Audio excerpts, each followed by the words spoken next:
ॐ तव कथामृतं तप्तजीवनं कविभिरीरितं कल्मषापहं श्रवणमङ्गलं श्रीमदाततं भुवि गिनन्ति ये भूरिदा जनाः। শ্রী শ্রী রামকৃষ্ণ কথামৃত দ্বিতীয় ভাগ ঊনবিংশ খণ্ড প্রথম পরিচ্ছেদ।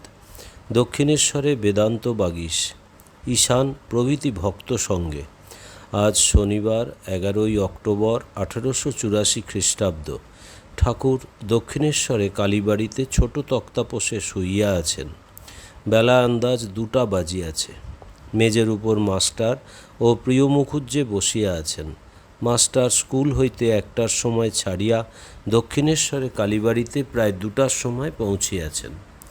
যদু মল্লিকের বাড়ি গিয়াছিলাম। একবারে জিজ্ঞাসা করে গাড়ি ভাড়া কত। যখন এরা বললে 3 টাকা, তখন একবার আমাকে জিজ্ঞাসা করে আবার শুক্কুল ঠাকুর আড়ালে গারোয়ানকে জিজ্ঞাসা করছে।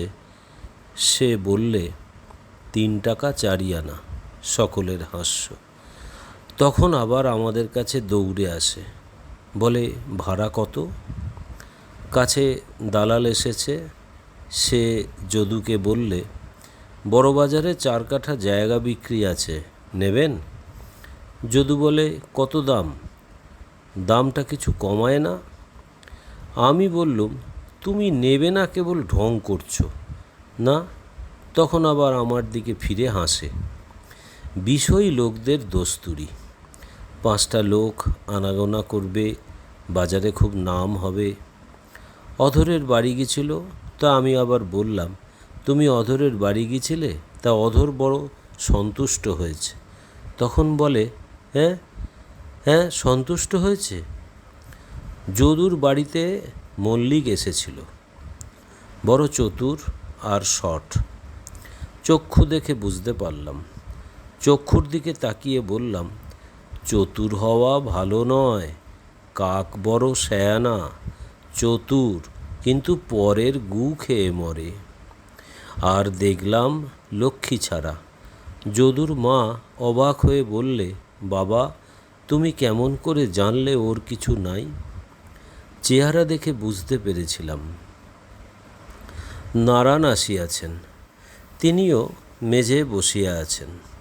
শ্রীরামকৃষ্ণ প্রিয়নাথের প্রতি, হ্যাঁ গা, তোমাদের হরিটি বেশ। প্রিয়নাথ, আজ্ঞা এমন বিশেষ ভালো কি, তবে ছেলে মানুষ। নারায়ণ, পরিবারকে মা বলেছে। শ্রীরামকৃষ্ণ, সে কি, আমি বলতে পারি না আর সে মা বলেছে? প্রিয়নাথের প্রতি, কি জানো, ছেলেটি বেশ শান্ত, ঈশ্বরের দিকে মন আছে। ঠাকুর অন্য কথা পারিলেন। হেম কি বলেছিল জানো? বাবুরামকে বললে ঈশ্বরই এক সত্য, আর সব মিথ্যা। সকলের হাস্য। না গো, আন্তরিক বলেছে। আবার আমাকে বাড়িতে নিয়ে গিয়ে কীর্তন শুনবে বলেছিল, তা হয় নাই। তারপর নাকি বলেছিল আমি খোলকর্তাল নিলে লোকে কি বলবে। ভয় পেয়ে গেল, পাছে লোকে বলে পাগল হয়েছে। হরিপদ ঘোষপাড়ার এক মাগির পাল্লায় পড়েছে, ছাড়ে না। বলে কোলে করে খাওয়ায়, বলে নাকি গোপাল ভাব। আমি অনেক সাবধান করে দিয়েছি। বলে বাৎসল্য ভাব। ওই বাৎসল্য থেকে আবার তাচ্ছল্য হয়। কি জানো, মেয়ে মানুষ থেকে অনেক দূরে থাকতে হয়, তবে যদি ভগবান লাভ হয়। যাদের মতলব খারাপ, সেসব মেয়ে মানুষের কাছে আনাগোনা করা কি তাদের হাতে কিছু খাওয়া বড় খারাপ। এরা সত্তাহরণ করে। অনেক সাবধানে থাকলে তবে ভক্তি বজায় থাকে। ভবনাথ, রাখাল এরা সব একদিন আপনারা রান্না করলে, ওরা খেতে বসেছে। এমন সময় একজন বাউল এসে ওদের পংক্তিতে বসে বলে খাবো। আমি বললাম, আঁটবে না। আচ্ছা, যদি থাকে তোমার জন্য রাখবে। তা সে রেগে উঠে গেল। বিজয়ের দিনে যে সে মুখে খাইয়ে দেয় সে ভালো নয়। শুদ্ধ সত্য ভক্ত এদের হাতে খাওয়া যায়। মেয়ে মানুষের কাছে খুব সাবধান হতে হয়। গোপাল ভাব, এসব কথা শুনো না। মেয়ে ত্রিভুবন দিলে খেয়ে। অনেক মেয়ে মানুষ জোয়ান ছোকরা দেখতে ভালো দেখে নূতন মায়া কাঁদে।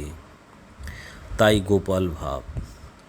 যাদের কৌমার বৈরাগ্য, যারা ছেলেবেলা থেকে ভগবানের জন্য ব্যাকুল হয়ে বেড়ায়, সংসারে ঢোকে না, তারা একটি থাক আলাদা।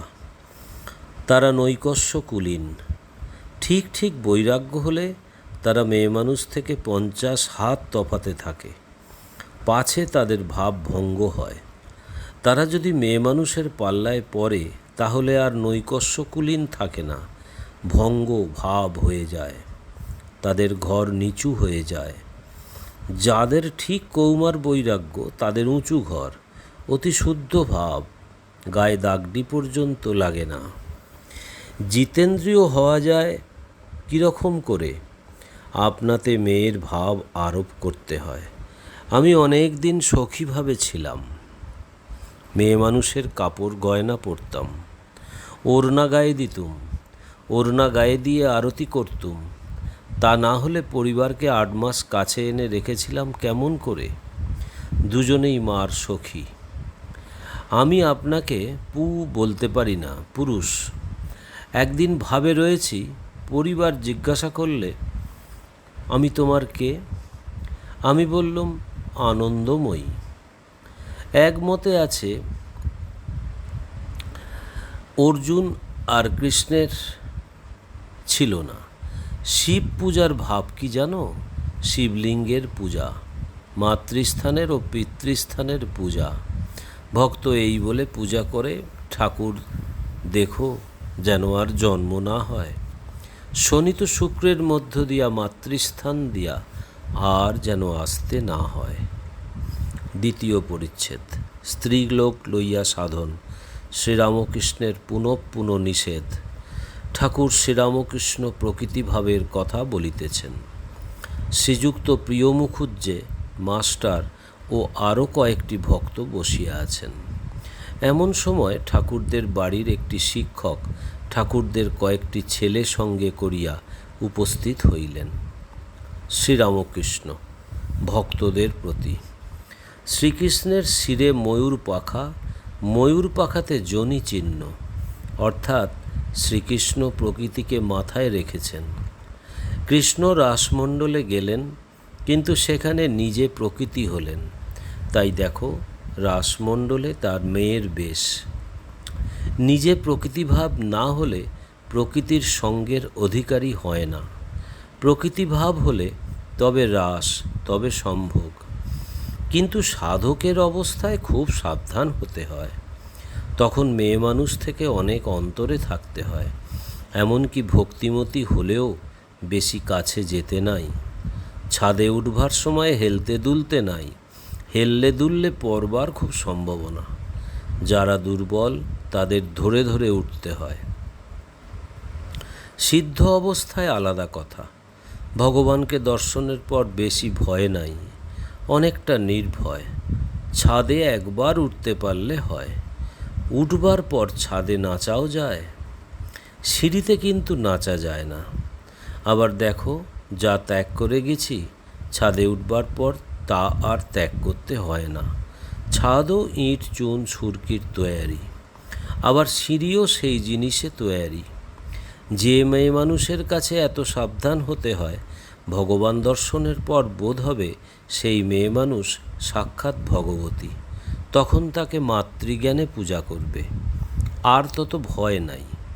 কথাটা এই, বুড়ি ছুঁয়ে যা ইচ্ছা করো। বহির্মুখ অবস্থায় স্থূল দেখে, অন্নময় কোষে মন থাকে, তারপর সূক্ষ্ম শরীর, লিঙ্গ শরীর, মনোময় ও বিজ্ঞানময় কোষে মন থাকে, তারপর কারণ শরীর। যখন মন কারণ শরীরে আসে তখন আনন্দ, আনন্দময় কোষে মন থাকে, এইটি চৈতন্যদেবের অর্ধবাহ্য দশা। তারপর মন লীন হয়ে যায়, মনের নাশ হয়, মহাকারণে নাশ হয়। মনের নাশ হলে আর খবর নাই। এইটি চৈতন্যদেবের অন্তর্দশা। অন্তর্মুখ অবস্থা কীরকম জানো? দয়ানন্দ বলেছিল, অন্দরে এসো কপাট বন্ধ করে, অন্দর বাড়িতে যে সে যেতে পারে না। আমি দীপশিখাকে নিয়ে আরোপ করতুম। লালচে রঙটাকে বলতুম স্থূল, তার ভিতর সাদা, সাদা ভাগটাকে বলতুম সূক্ষ্ম, সব ভিতরে কালো খড়কের মতো ভাগটাকে বলতাম কারণ শরীর। ধ্যান যে ঠিক হচ্ছে তার লক্ষণ আছে। একটি লক্ষণ, মাথায় পাখি বসবে জড়ও মনে করে। কেশব সেনকে প্রথম দেখি আদি সমাজে। তাকে বেদির উপর কজন বসেছে, কেশব মাঝখানে বসেছে। দেখলাম যেন কাষ্ঠবৎ। সেজবাবুকে বললুম, দেখো ওর ফাদনায় মাছ খেয়েছে। ওই ধ্যানটুকু ছিল বলে ঈশ্বরের ইচ্ছায় যেগুলো মনে করেছিল মান টানগুলো হয়ে গেল। চক্ষু চেয়েও ধ্যান হয়, কথা হচ্ছে তবুও ধ্যান হয়। যেমন মনে করো একজনের দাঁতের ব্যামো আছে, কনকন করে, ঠাকুরের শিক্ষক। আগে ওটি বেশ জানি। হাস্য। শ্রীরামকৃষ্ণ সহাস্যে, হ্যাঁ গো, দাঁতের ব্যামো যদি থাকে, সব কর্ম করছে, কিন্তু দরদের দিকে মনটা আছে। তাহলে ধ্যান চোখ চেয়েও হয়, কথা কইতে কইতেও হয়। শিক্ষক, পতিত পাবন নাম তার আছে, তাই ভরসা, তিনি দয়াময়।